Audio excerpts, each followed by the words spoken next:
All right, what's going on, everybody? For Cryptocurrent, I'm Stephen Miller, and you're watching Cryptocurrent Live. Here's my co host, Richard Carthon, and we're here today to walk you through the same old stuff that we do every week on Cryptocurrent Live.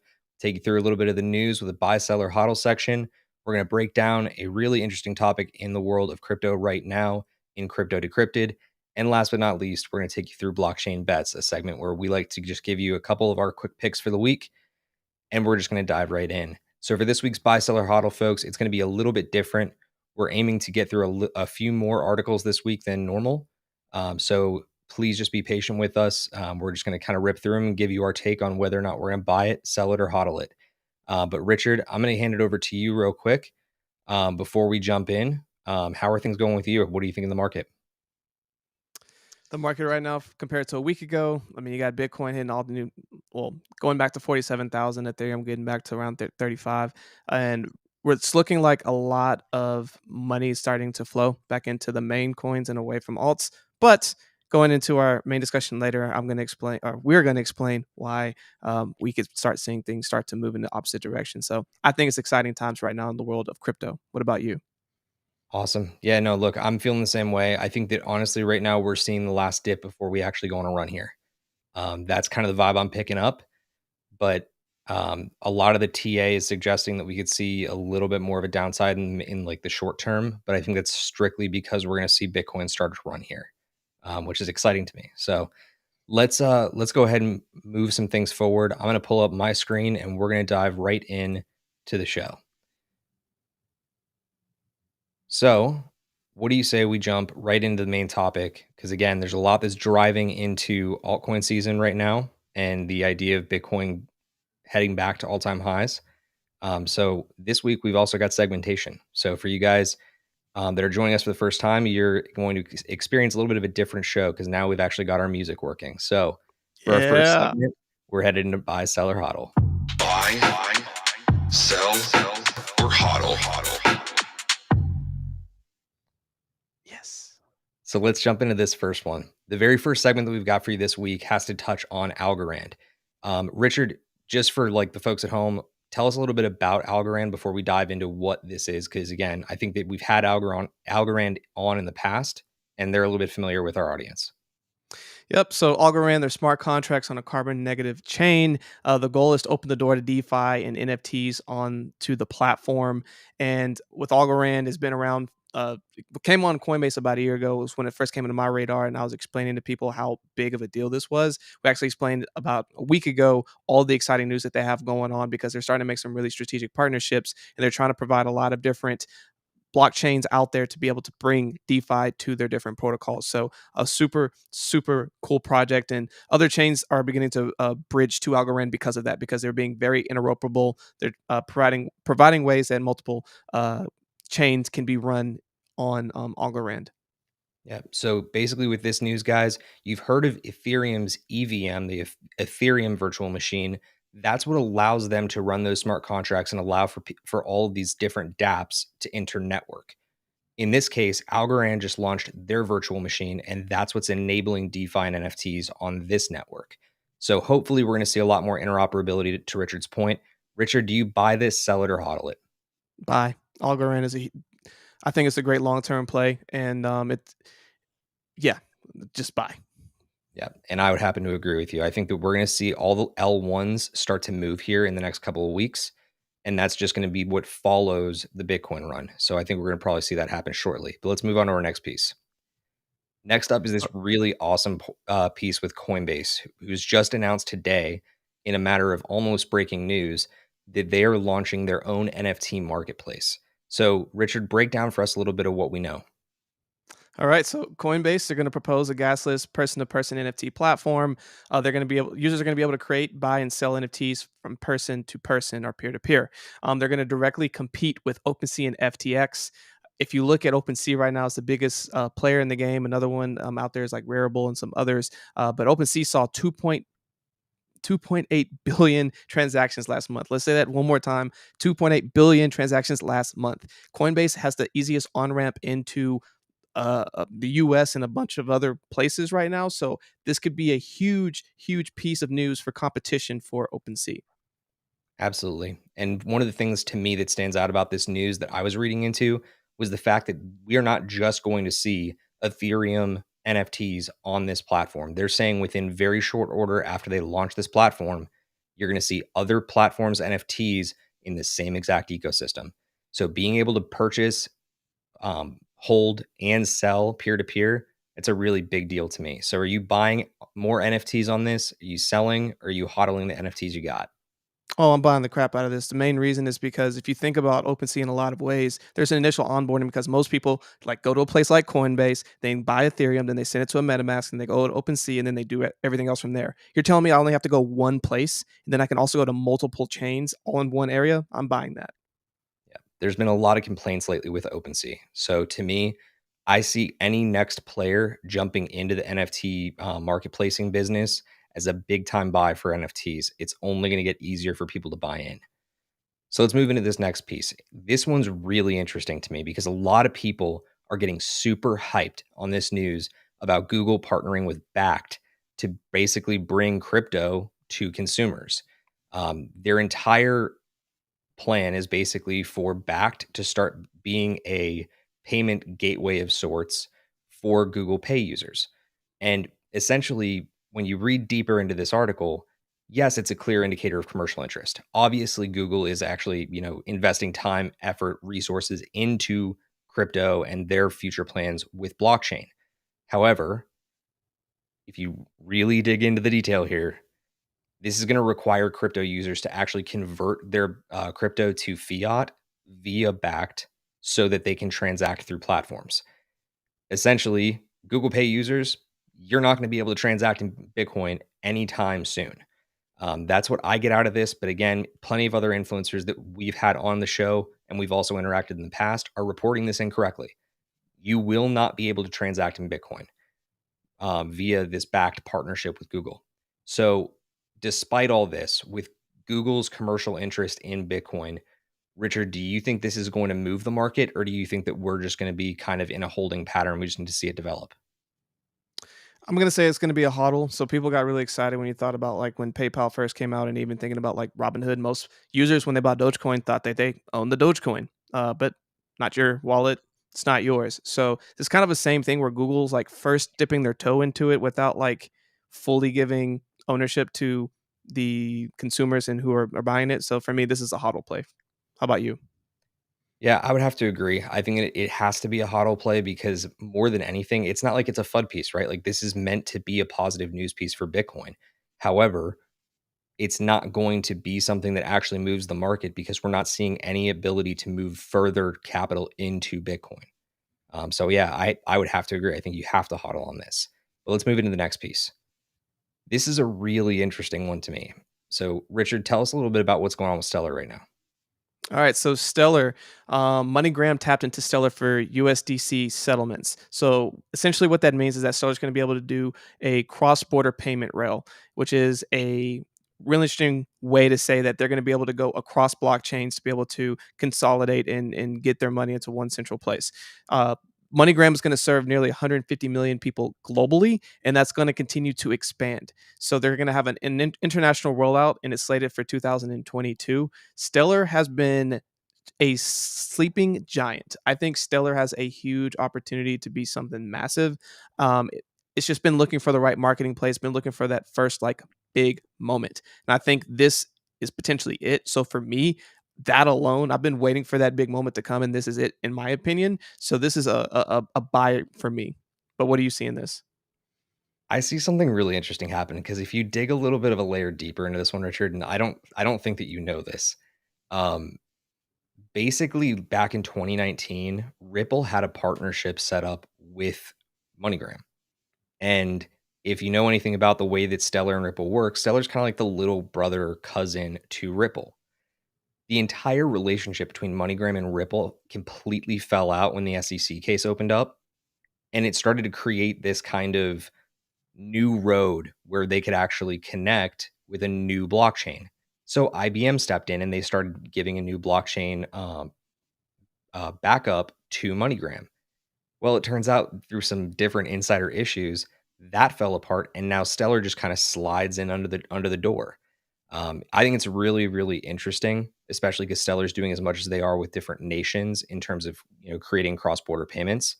But this to me is a big buy for Stellar, and I would be very, very surprised if it does not start seeing some actual significant like multiple movement shortly. What do you make of it right now? Because I don't believe I actually got a chance to hear from you. Are you buying on this, or are you hodling? Because I doubt Definitely completely. buying. This for me, this is a buy, and just Stellar in general for me is a hodl, but like this news is buy for me. But what about you? Again, I'm definitely buying on this. There's no way in the world that you sell on this news. This is the first material news that we've seen from Stellar in a minute. So Yeah. let's carry this thing forward. This to me is one of my favorite pieces that we're covering this week. For those that don't know, back a couple weeks on our Aftershock Friday special that Chris and I run, we covered a project in Two Bulls One Coin where we were trying to determine whether or not the spell token and MIM, which stands for Magic Internet Money, was a shitcoin or not. Well, come to find out, over the course of the last 2.5 weeks, the spell token has gone from 0.0035 USD up to 0.017. That is a complete 5x. Why? Well, it turns out that Abracadabra Finance and Abracadabra Money is completely legit. Abracadabra, for those that don't know, is a collateralized lending platform. And essentially, what has happened with them is they've become a sleeping giant, and they're led by one of the best voices in DeFi right now. All of that we were not totally aware of when Chris went into that Two Bulls One Coin section. But that being said, at the end of that Two Bulls One Coin, we did come to the conclusion that this is not a shitcoin. This is by no means a shitcoin. However, the interesting thing that comes out of this is everything that you like see on this has meme value. But this thing is not trading like a meme coin. This is trading straight away DeFi and allowing for a lot more of an interoperable money play of converting from USDC and even USDT and True USD over to a new stablecoin in Magic Internet Money. What I found super interesting is just yesterday, based on some news with them officially launching on FTX, the Spell token is now over $1 billion market cap, popping it into the top 100 coins in terms of market cap. And then also Magic Internet Money just topped True USD for the 6th rank in terms of stable coins. That is ridiculous. So, Richard, yes, it's been on an absolute pump through the last 3 or 4 weeks. My question to you is this: do you still buy, or are you telling me that on all of this that it would be a sell or a hodl? Man, for me, it depends. When did I get in? Because if I'm getting in, if I'm one of the first people that got in, I'm selling this because it's time to take some profits. But if it's a brand like this is the first time it's being revealed to me, I knew just from y'all having this conversation the other day, but getting this news, it sounds like a hodl play because if it's on the way up, it's starting to get more momentum. It's already it's mem coin is already the 6th rank, and it's having collateralized lending, which again you have collateral, you have true use case. That means a lot of the market cap that's there is going to be locked up and not flowing in and out of that area. It could keep growing. So again, for me, this is a hodl play. But what about you? I happen to agree. I think that right now, this is an absolute hodl. But to your point, you need to be taking profits if you've been in Spell Token.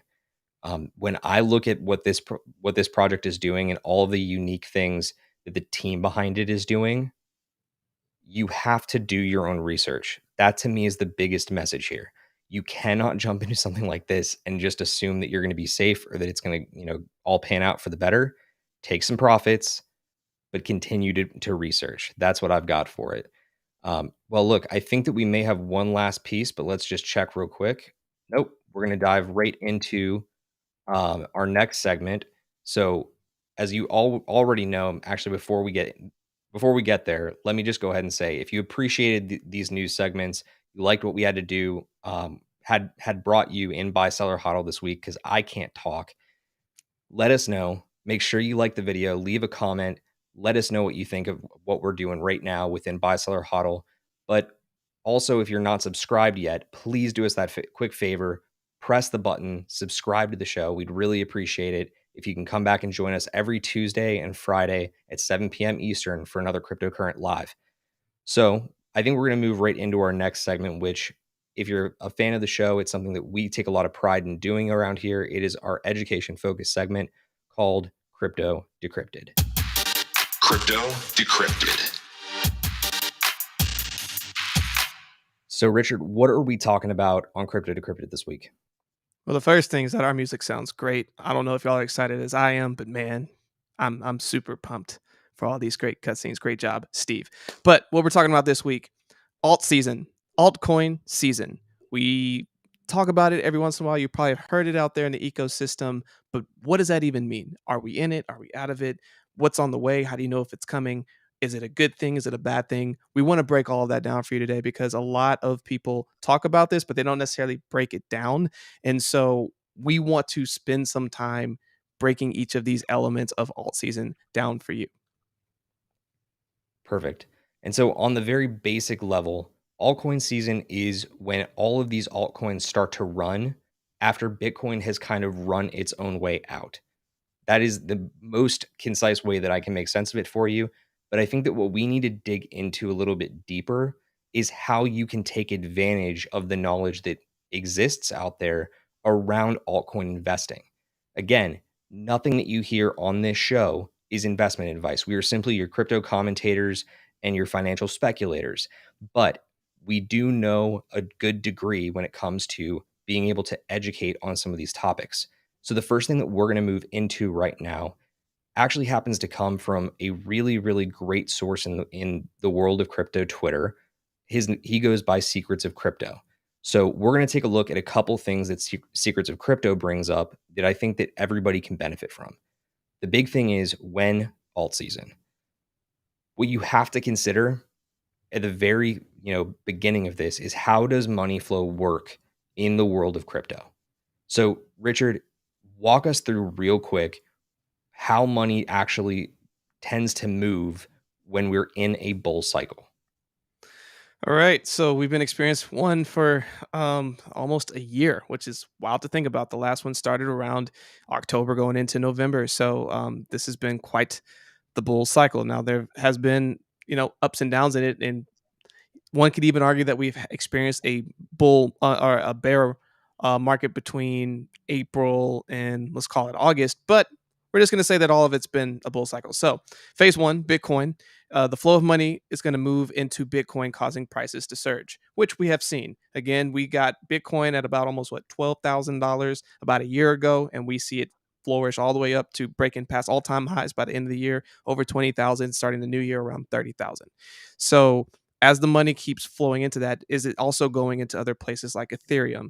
And Ethereum is usually your first entryway into alts. And if you look at something else that's important is what does Bitcoin dominance look like as money is flowing into the market? So historically, again, Bitcoin dominance is somewhere between 75% and 60%. But what we've seen as a divergence has started to happen is that Ethereum dominance has been increasing, Bitcoin dominance has been decreasing, and more money has been flowing into the greater crypto market cap. So phase two, we're looking at Ethereum. Ethereum has gone on a tear. If you got into Ethereum about a year ago, I believe you were still be able to get it for somewhere between like 500, $800. I need to be able to pull that up. And then where is it now? It's up to almost $4,000. You almost saw, let's say it was at 500. You almost saw a 10x because it got up to 4,000. So what, about an 8x, right? In a matter of a year. And if you look at Bitcoin at the same time a year ago, again, if it was at 20,000, it's gone up to 60. That's a 3x. So obviously Ethereum's outpacing Bitcoin. So something else to be paying attention to. And if you look at the other large caps, they all greatly appreciate it. You have something like Cardano, who's kind of been a sleeping giant, who at one point a year ago you could have got for somewhere between 20 and 40 cents, and now it's worth $2.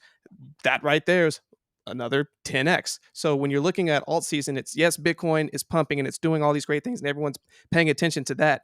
But what are these other alts doing? Ethereum's usually leading the way. And if you look at the other large market caps, you then enter alt season where everyone's flourishing. You get things like a Solana that hasn't been around that long and is now up over 100x. You have things, other alts out here that have entered the market and people are starting to know about them. Like people are starting to recognize like Polkadot and Cosmos and some of these others. So that is kind of the flow into of money through the market, and how it starts to flourish into the rest of the markets. Because the main thing that you have to realize with this is when we're in alt season, the alts are greatly outpacing the return in value, the ROI, return on investment, than Bitcoin. Yep. And you're dead on. The one thing that I would encourage people to also recognize this cycle different than others is that this is a simplified look at how money flow actually works when we're looking at the path to alt season. Essentially, what I'm getting at here is that when you see Bitcoin go on a run, all the time you will see Ethereum and large caps follow. Same thing with the alts. However, now that we're in a more complex market and we see other L1s emerging like Avalanche, Solana, Algorand, Cardano, all of these new platforms are going to have a similar reaction. When Ethereum runs, all the projects in that ecosystem are going to follow it. When you have Algorand or any of these other L1s that I just mentioned start to run, look for the different dApps that are running on their ecosystems to Quick follow. question. Yeah. What is L1, Steve? Tell the people. L1 is your layer 1 solution. So basically the very base layer of a specific blockchain. So in the case of the Ethereum blockchain, Ethereum is that first layer. All these other dApps come along and they build on top of the layer. So you've heard about Polygon Matic on this Yep. channel a number of different times. Polygon Matic is considered a layer 2 solution. Now, again, you start to see people build on top of Polygon Matic. What does that mean? Then you have a layer 3 solution. So essentially, you need these foundational layers, but for them to be efficient is why you're starting to see competition in the market. Because right now, Solana, Avalanche, Cardano, they're outpacing Ethereum in terms of overall efficiency. Now, we should be seeing that start to actually go to the wayside once Ethereum 2.0 rolls out. But for right If it now, does. that's why it's starting to be this way. And I know where you were headed. That is if. It's a big if. So when you're looking at it, I would be thinking about that. I'd be saying, okay, this L1 is starting to move. What follows it? What are the large caps on that platform? Then we're talking about the large cap coins, everything within the top 50, in my opinion. But that also includes things like Chainlink, which is interoperable. It plugs in to every single L1 and provides data. So it's really important to understand the way that money flow works. Now, Richard, this is the piece that I want to get into, and I really think people are going to be able to find a lot of value in. And it's the actual progression of a pump. So essentially, when you're watching capital move through these markets, what do you think of when you start thinking about the pump? How is it going to move from beginning to end? So, prime examples. You're going to look at usually your top 3 to 5 cryptos. You're going to look at Bitcoin, Ethereum. Right now, I guess it's Cardano. And then I think ticking up there right now is Solana. So when they're starting to go up and they're starting to appreciate, that is when people start paying attention again. So like even looking at the news, Bitcoin is over 50. Now you got, all these major news outlets talking about how crypto's going to the moon and everything's good and no doom and gloom. But back when it was at 48 and went down to 40, it was doom and gloom. It's the end of the world. It's going back down to 30. It's all about what's going on and what is the market perception. So right now, even though alts have not necessarily been pumping nearly as much, and you've seen a lot more progress as it relates to Bitcoin price, that's what I would consider the start. People are starting to pay attention. People are getting excited again. People are waiting for a moment so that they can throw more money and watch it go up. So now we're at the middle. So let's look at what the middle looks like. So I want to go back to like March. So if you go back in time to March, you had Bitcoin that got past, all-time highs again. It went from 30, then it went to 40, then it got up to like 47, 48. And you saw Ethereum really starting to click up, getting over to like $1,200, getting to $1,500, starting to get close to 2, and starting to go on its next tear. And then you saw a ton of money start to flow in because of NFTs, right? So that's when all the NFTs started coming in, people paying more attention. Everyone was starting to hit me and you up and other people about what is an NFT, how do I make these things. You start to get like more and more buzz. So now people are throwing more and more money at this, and they're like, oh, well, what about all these other cryptos that aren't as expensive as a 45, 4800, $48,000 Bitcoin and a $2,000 Ethereum. Oh, this Cardano thing looks cool. I've heard of that before. It's only worth 75 cents. Maybe I should get that one, right? But then as you start to get to the end, and now this is early April before it fell off a cliff, you have all-time highs of Bitcoin at 60, you have Ethereum up to 4,000, and you're starting to see a lot of these coins that are like out of the top 100, and or even if they were out of the top 100 and got into the top 100 but they don't have anything built yet, they're built purely on hype because they're explaining how they're going to be built on these different ecosystems. And then everything, no matter what happens, as soon as it launches, everything is anywhere from a 2 to 10x. Like everything that you put on the market is turning to gold. That's when you're like, we're probably at the end of this. It's probably start time taking profits and seeing, because it's everything is overbought, everything's oversold. Even just looking from a technical analysis standpoint, there's this thing called RSI, Relative Strength Index. And around that time, if you looked at the RSI of Bitcoin, Ethereum, and all these others, it was like 80 to 90, which that is high. That is extremely high. And from looking at technical, like this is probably a time to start scaling out of some things because the market was completely overbought.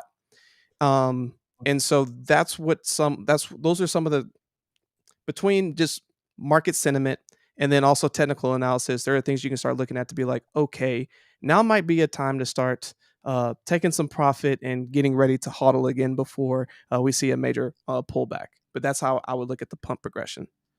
And see, I think that the one thing that is missing from that, Richard, is that like we see these waves happen now, right? Like because markets are starting to get more mature, we are seeing what can almost be categorized as a microcycle. You may have heard this, been brought up with a bunch of different people that are, influencers in the space. But the microcycle theory states that we're going to see DeFi go on a little run, NFTs go on a little run, gaming go on a little run, and we're going to kind of see it evolve in that way. What we're getting at here is that either way, when you get to the end of an actual bull cycle, like we're currently approaching, an actual altcoin pump cycle is inescapable. It's going to happen. So right now is the time when you need to start getting really critical and ask yourself, where are we? Bitcoin, I'm telling you right now, as a matter of just generalized fact, it is going to run. It is going to sprint across the next month and a half. Okay? That is my personal opinion. Do your own research. I almost said your own darn research in a different way. But the point is like you have to be doing your research and watching carefully. If you're passive in this market, you're gonna miss the boat. So as you're seeing Bitcoin run, understand, okay, am I already loaded up on my alts? Am I ready and waiting? Because the second that it reaches its pinnacle and it starts to pull back a little bit, that's when you're going to see Ethereum jockeying with it and the other large caps. They're going to pump. As we start working our way through to the end, Richard, you experienced this already in this cycle, and even I think a little bit at the end of the last cycle. Even the biggest of shit coins will pump. Yep. It's just a matter of how much. And our goal, again, is to educate you on what to look for. So in our case, at least, well, I'm sorry, I guess in my case, I always focus on the middle tier. I don't want to go into the old OG dead coins that will still get their pump at the very end of it because I want to be able to take profit on the middle of the pump cycle before everything falls off a cliff. Are you kind of in that same mindset? Like, I mean, how are you going about it? Are you starting to get, I guess, further away from the old OGs? So the way I look at the old OGs has everything to do with, usually they came from the last bull cycle, the last ICO group where they were being built around the bear market. So anywhere from 2018 till now, up till let's call it mid 2020. And if they on their roadmap still have not been hitting their deadlines, if they still don't have a working product, if they still aren't starting to build partnerships and marketing and stuff like that, yet all of a sudden they just pumped out of nowhere, like absolutely like nothing drove this massive run up. Like if you don't really have information that can like support why a particular crypto has started to run up and it's all purely like speculation. Like, I mean, example, like, and I have to bring this up, like Shiba Inu, like it is the second largest traded on Coinbase right now. And like, I personally don't understand how or why other than it's hype. It's a hype coin. That is like an example for me where it's like, okay, I know we're getting potentially close to the end of this bull cycle because it does not make sense that this particular crypto is pumping other than hype, other than purely hype. And so that's one of the indicators I look at and I'm like, okay, doesn't mean that we're still not going to have a run up. Doesn't mean that there's still not a lot of money to be made, but it's an indicator to me that we are getting close to the end. Yeah. And again, that was the indicator for the mid-cycle bump, right?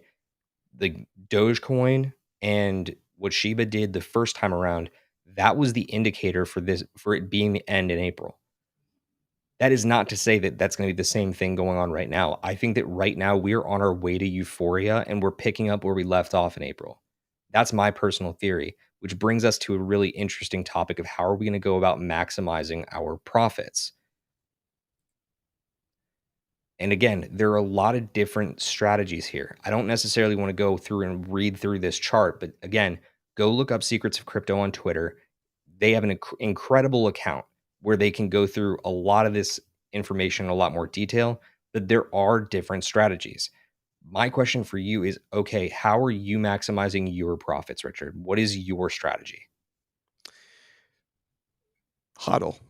So take profits. I'm not ever going to advocate against taking profits, but I also am going to advocate to hold on for dear life, to HODL projects that make sense, because you have to think about them as startups, and startups take time to build and to ultimately get to a point where they are at a greater place. So if you think about a startup and when they are getting everything flowing, usually they go out and they raise like $10 million or $50 million or even $100 million in a, let's call it Series A, Series B, Series C. And then at that point, when they try to go public, they become a $1 billion company, right? Now in the world of crypto, they put that on the head, right? They come out raising millions of dollars, have no working product, have no like actual users of the product because it hasn't even launched yet, but they're able to go and raise all this money. And by the way, can absolutely tank your crypto stock, if you will, or the price, if you will, just by people not having diamond hands or not believing what's going on. So if you look at a lot of the projects from the standpoint of an investor in a startup, these things take time to build out. And if you got in at a good price and you're able to make some money and you're like, oh, this is only at a $250 million market cap. This is at a 500 million. This is at a billion. If you're like, do I think in the next 3 to 4 years this become it could take a fraction of Ethereum's market cap. And if Ethereum's market cap presently right now is, let's call it $200 or $300 billion, and you said, oh, it could take 10% of that market cap. So now you're talking about 10 billion. So that's a 10x right there. Is that feasible? Can that actually happen? And so when you play all the numbers and you run them out and you work with some of the projects, if you feel really convicted that 10 of the projects that you're in could potentially have that kind of upside, why would you sell away that upside? Like, why wouldn't you keep a portion of that so it could still be actualized? If the goal, the biggest challenge always in any investments that you do in life is going to be liquidity, having access to liquid cash that you can then go and reinvest into other stuff. There's a way that you can still hold value, still be able to get liquid if you need to, but still let it appreciate over time. So, long-ended way to say, take profits, but hodl.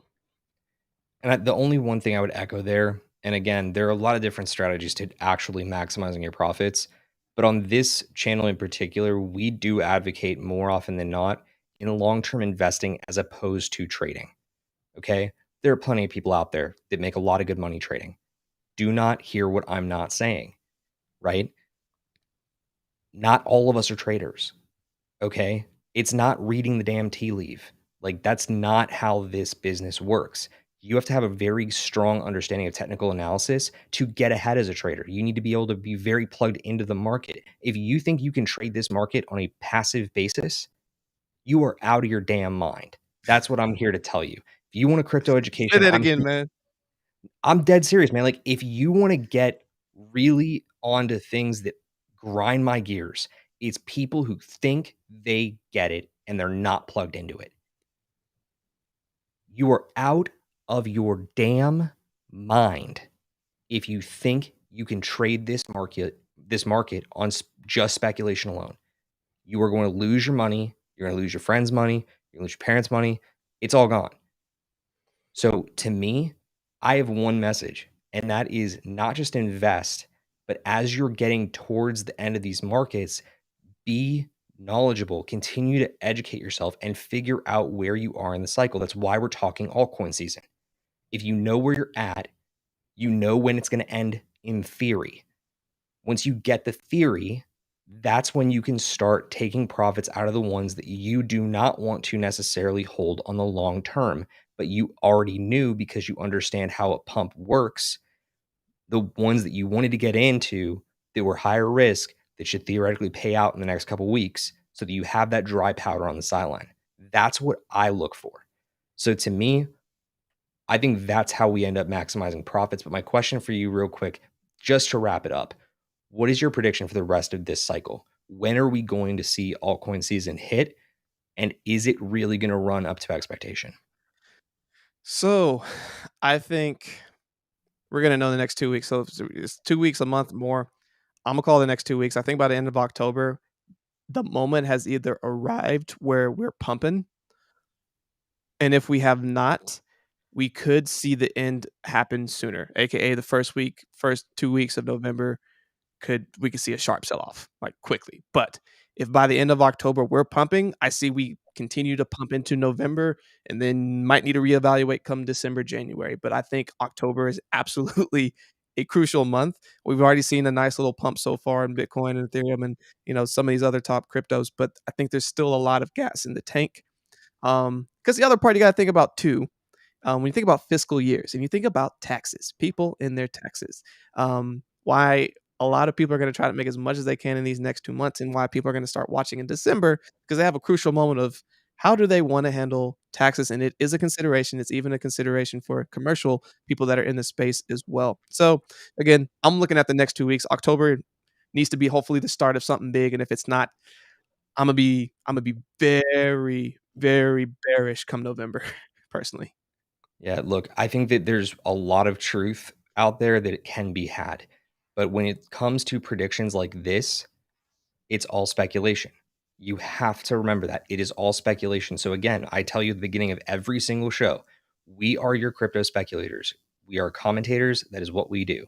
So right now, I'm here to tell you that I follow Plan B's methodology. If you aren't familiar with Plan B, we've talked about him before. No, I'm not talking about birth control. I'm talking about an actual investor who is very, very skilled at understanding this market cycle based on the golden ratio and how Bitcoin's halving cycles work.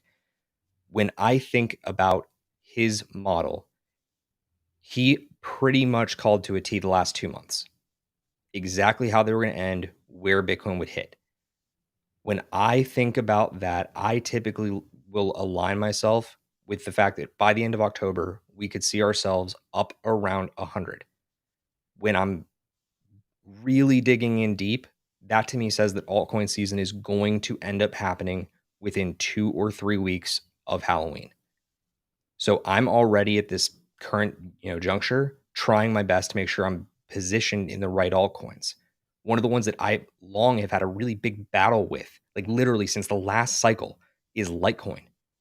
I'm sitting here right now because it's the ideal timeline, trying to figure out, okay, is right now the time where I take a slight loss in Litecoin, but I reallocate that to a much better coin? And in this situation, I'm about to exit Litecoin. And I never thought I'd be able to say that. But again, as a long term investor, you have to be able to turn on a dime and change your mindset. Do not be emotionally attached to any of these coins. You're an investor, you're here to make money first, period.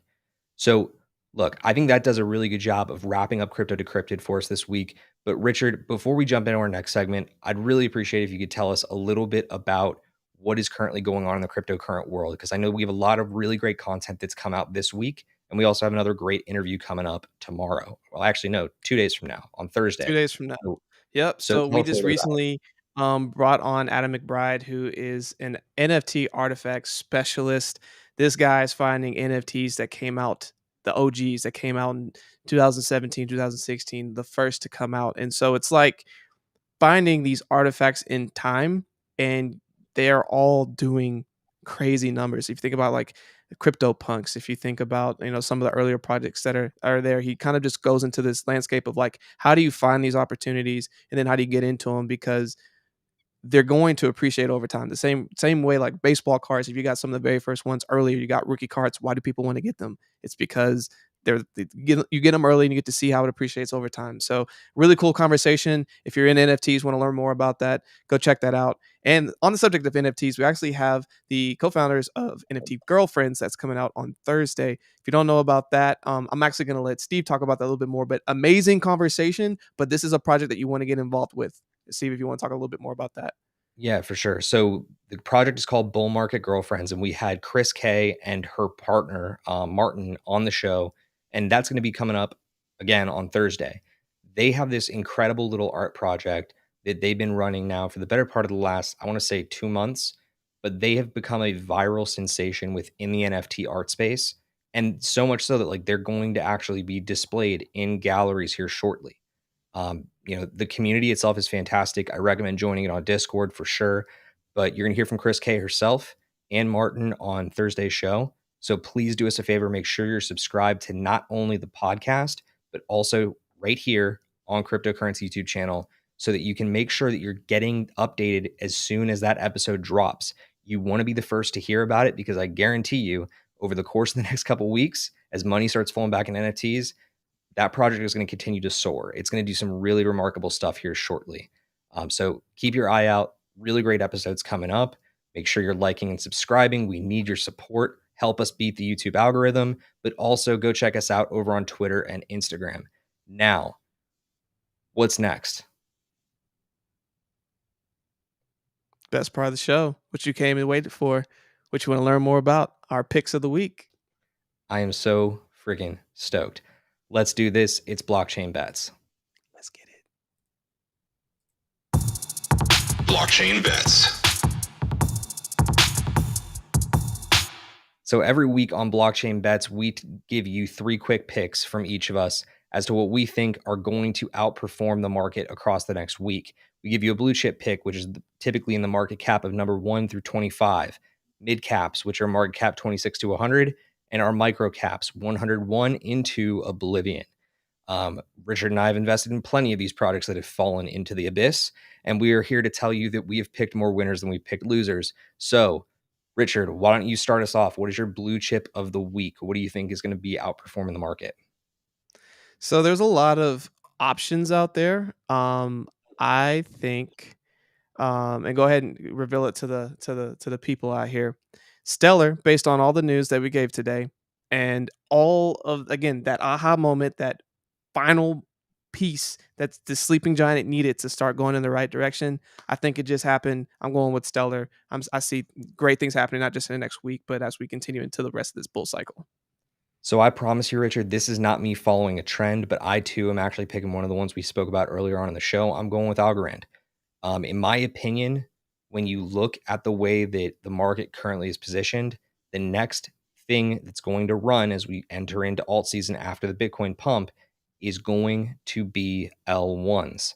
So I want my bag packed up with a number of different L1s, and Algorand happens to be at the top of that list because in the last week, in the lead up to that news, there was actually a little bit more negative momentum than I would have, otherwise thought there would be.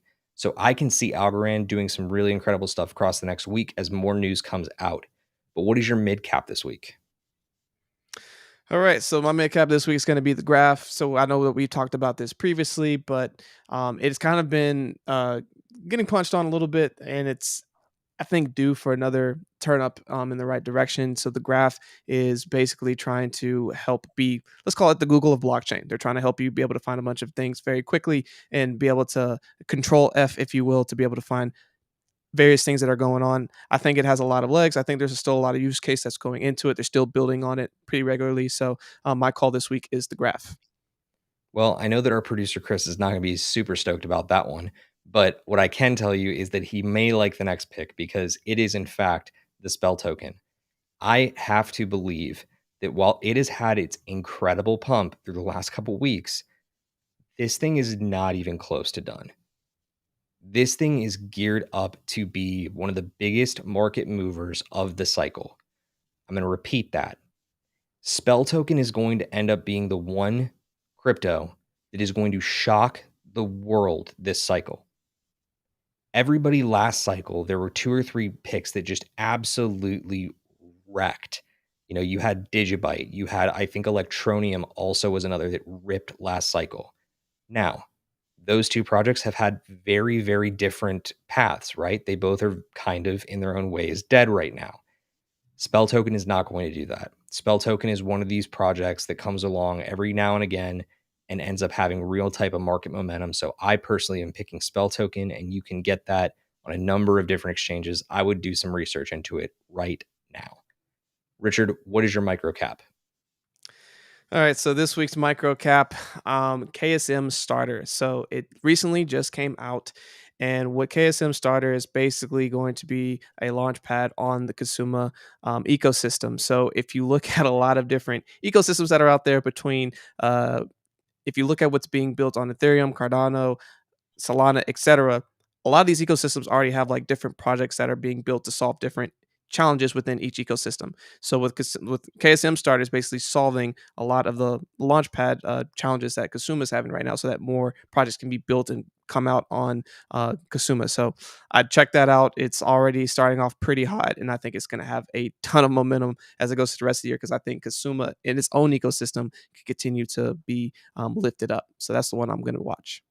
I really like that pick. I mean, again, at the very beginning of this cycle, we started to see the launch pads take off, and they did this big run. A really good friend of the channel, Coach K, gave us a good theory earlier on this year when he was talking about on his channel how the launch pads will remerge as a massive, massive play in the end of the bull cycle when the alt season runs.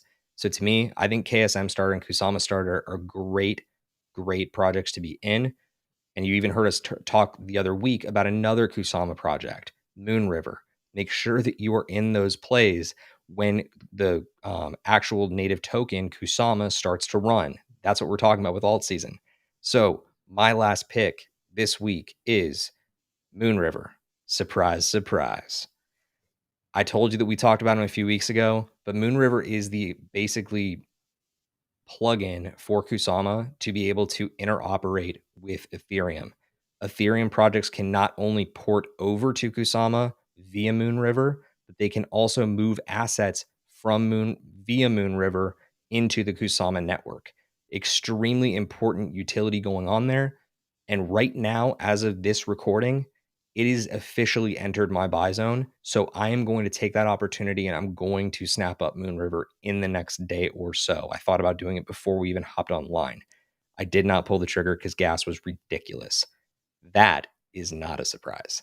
So, recapping for you real quick. At the beginning of this, Richard took Stellar Lumens as his blue chip pick, as I took Algorand. In the mid cap this week, we have the Graph, GRT, and Spell token. Again, producer Chris, sorry. I know that you hate that. Graph is not your favorite. And last but not least, for our microcaps this week, we've got KSM Starter and Moon River, both big time Kusama projects. But look, I think that is just about going to do it for us this week. But before we go, I've got 1 or 2 things left to share with you announcement wise. But Richard, how do you want to tie up this episode? Is there anything specific you want to share before we wrap this one up? The main things are if you're not following us on our social channels, you can find them up above. So, our Twitter, our Instagram, and of course, you go check out our website. We're producing a ton of great content for you. If you like the content that we're doing and you actually make your own content and you want to be able to get in front of our audience, reach out to us. We're looking for some contributors. There's a lot of opportunity to join our ecosystem, educate the world, and keep helping people become cryptocurrent. So, if you're really enjoying the content that we're putting out there, please reach out to us. We're happy to have a conversation. Absolutely. And again, there is one last thing we like to do here on the show before we wrap up, and that is, of course, hit this drop and tell you about what to watch for. What to watch for. Of course, here on Cryptocurrent, we've got great content for you every single week, Monday, Tuesday, Thursday, Friday, as well as written content up on our site, crypto-current.co. Go check that out. You already heard earlier on that we've got a great episode coming up on Thursday with Bull Market Girlfriends, Chris K and Martin. But we also have some big events going on in the world of blockchain, including, pun intended, World Blockchain Summit, which is beginning tomorrow, and also one of what may end up going down in history as being the biggest NFT drop of this cycle. No, it is not Bored Ape Part 2. No, it is not even Fidenza Part 2. We are talking about Brendan Murphy's Bungie project. Brendan Murphy is a really well-known artist and sculptor who is extremely popular in celebrity circles. If you go online, you'll probably see Serena Williams and John Stamos tweeting about it. But tomorrow at 6 p.m. Eastern time, Brendan Murphy's Bungie project will officially go live. And I do not expect it to be available for long. If you have any interest in going into this project, please go do your own research. I believe their Discord server is one of the most active Discord servers out there, and you can get a lot of good information, but it's also moving very fast because a lot of people are in there talking about this project right as we speak. So check those things out. Do us a favor, make sure you're connected with us. You can follow me at Steve Miller _PHX. You can follow Richard at Richard Carthon over on Twitter. But that, my friends, is going to do it for us here at Cryptocurrent. This has been another edition of Cryptocurrent Live. Join us next week for another Tuesday edition, but also on Friday this week at 7 p.m. Eastern. We will see you then. And until then, do us a favor, stay cryptocurrent. Peace.